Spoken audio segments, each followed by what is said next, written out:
Hi, I welcome you on my YouTube channel. In today's video, we are going to see how to develop an Android application with face recognition.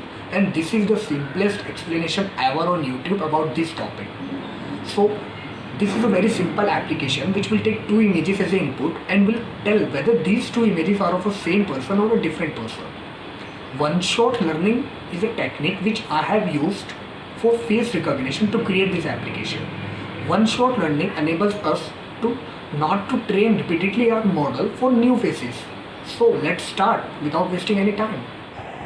This is the layout file and I have given the basic UI, one text view and one text view for result and two image view. One is for original image and one is for test image, and one button which will process all the image. You can design this according to you. Let's close this. This is a Java file and here are some instances of UI components and also some 2D arrays for embeddings. Let's first look at the onCreate method. Inside this onCreate method, I call the function initComponents. So let's look at the definition of this initComponents. Close this. It's the definition of initComponents. Here I have initialized all the UI components, as you can see, and I have initialized TensorFlow Lite interpreter here, and I have attached click listeners on both image views and also on button. Okay, so look at the onActivityResult method. When the user pick an image, what will happen? Let's see.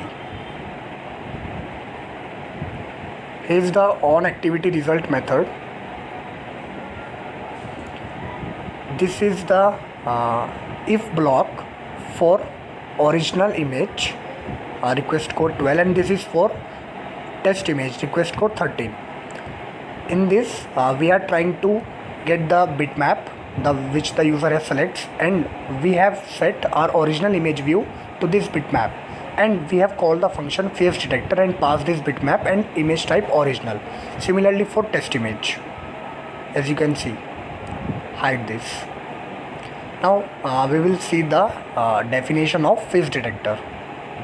Okay, it's the method face detector.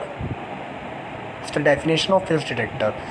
First of all, we need to convert our bitmap into input image format, which is required by the face detector. This face detector is Firebase face detection method.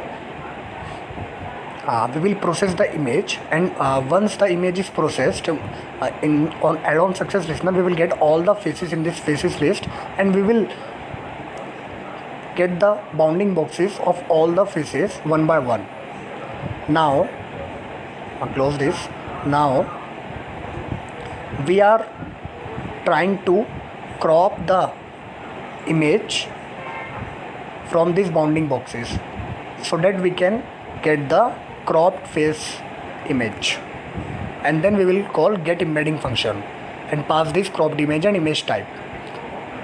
Okay, now we will look at the definition of this get embedding function. Hide this. The definition of get embedding function. Here create this 2D array embedding of 1 by 128 shape, and here we are trying to get the shape of a model so that we can convert our image into that shape, and we are trying to get the data type of input image from the model so that we can convert our image into that data type. This load image function will return the image from in required data type and shape. Then we will run the inference and pass this input image buffer and get the output in the embeddings. If the image type is equals to original, then this original embeddings equals to embeddings, and if image type equals to test, then test embedding equals to embeddings. We have initialized our embeddings, and this is all about the get embedding function. Let's hide this. And one thing I forgot to tell you, that you need to paste quantized facenet .tflight model in your assets folder so that when you initialize your TensorFlow Lite interpreter, this model will get loaded by this function load model file. As you can see, qfacenet.tflite model is the name of my tflite file, and this load image file is a function which will convert our image into required shape and data type. This function is called in the get embedding function, as you already seen. Okay, this will return the tensor image. Okay, let's close this, and now let's look at the init components again.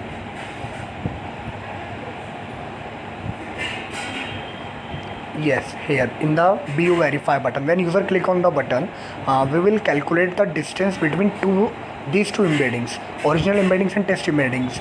These embeddings are already initialized in the function which we have seen earlier. Okay, so we will calculate the distance between them, Euclidean distance. If the distance is less than 6, the faces are same. If not, then faces are different. Actually, the Euclidean distance between two similar faces are smaller than the two different faces. So let's look at the definition of this calculate distance function. This is just a simple function to calculate the Euclidean distance between two arrays. Okay, so this is all what you have to do. Now let's move on to the demo part.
If you want to learn how to build machine learning apps, then in my upcoming videos I will teach you how to make many applications, and I will also introduce you to the augmented reality.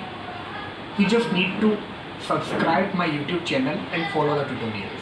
I would like to request you, if I have helped you through this video, then you can also help me by liking this video and share it with your friends. Or if you have any doubts related to this video, just write it down in the comment section and I will answer it as soon as possible. Or you can also ping me up on LinkedIn. I am always active there.